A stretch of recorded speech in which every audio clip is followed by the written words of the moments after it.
Microsoft Word is one of the most popular tools for writing, but beginners often make simple mistakes that can slow down their work or make documents look unprofessional. Today, we're going to cover the most common beginner mistakes in Word and how to avoid them.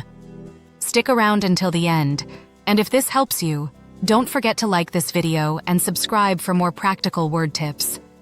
One of the most common mistakes is manually formatting text instead of using styles. Many beginners change font sizes, colors, or headings individually, which makes documents inconsistent and difficult to update.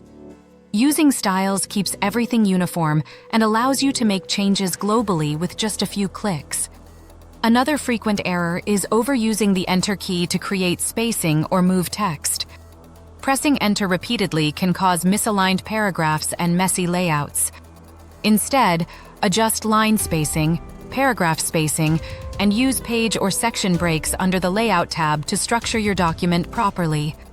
Beginners also often ignore tables and columns, trying to align text with spaces or tabs. This can create alignment problems, especially when editing.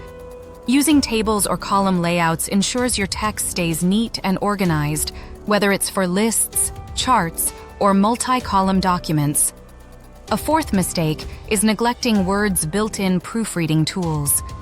Many users skip spell check, editor suggestions, or read aloud, which leads to overlooked errors. These tools help you catch grammar mistakes, improve clarity, and produce professional documents quickly. Finally, beginners frequently save files incorrectly or forget about autosave. Losing work due to crashes or overwriting previous versions is frustrating. Using OneDrive with autosave and version history ensures your documents are always secure and easy to restore. By avoiding these beginner mistakes, you can save time, reduce frustration, and make your Word documents look polished and professional. If you found this video helpful, hit the like button, subscribe for more Word tutorials, and share this with someone who is just starting with Word. Thanks for watching.